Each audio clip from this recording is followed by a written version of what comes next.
हम गीता मलिक अहाँ सबके प्रणाम करै छी। हम एकटा अहाँ सबके ब्राह्मण के गीत सुनाबै छी, तखन सुनियो। सुनकर वीडियो के लाइक कमेंट करबै, गीत के पूरा जरूर सुनबै।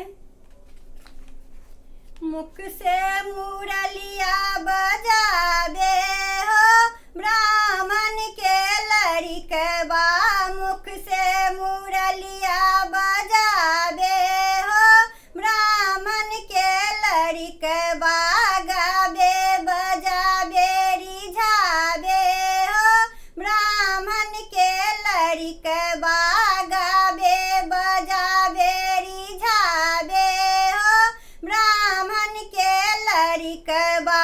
सोना के झाड़ी गंगा जल पानी, सोना के झाड़ी गंगा जल पानी, प्रेम सा चरण पखारे हो ब्राह्मण के लड़िकवा, प्रेम सा चरण पखारे हो ब्राह्मण के लड़िकवा, गाबे बजाबे रिझाबे हो ब्राह्मण के लड़िकवा।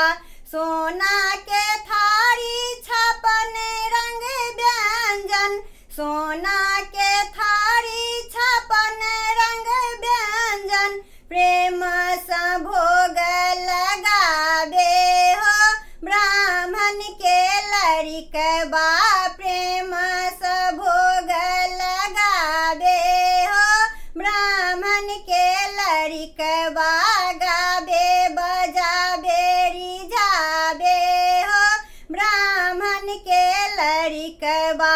सोनापन बसना में पान सुपारी, सोनापन बसना में पान सुपारी, प्रेम सा ओठ रंगाबे हो ब्राह्मण के लड़िकवा, प्रेम सा ओठ रंगाबे हो ब्राह्मण के लड़िकवा, गाबे बजाबे रिझाबे हो ब्राह्मण के लड़िकवा।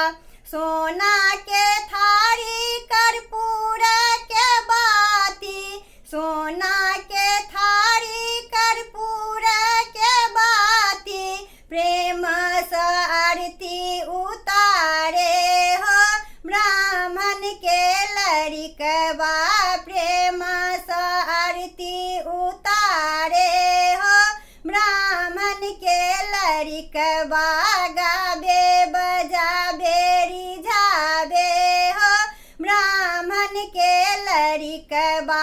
मुख से मुरलिया बजाबे हो ब्राह्मण के लड़िकवा, मुख से मुरलिया बजाबे हो ब्राह्मण के लड़िकवा, गाबे बजाबे रिझाबे हो ब्राह्मण के लड़िकवा, गाबे बजाबे रिझाबे हो ब्राह्मण के लड़िकवा।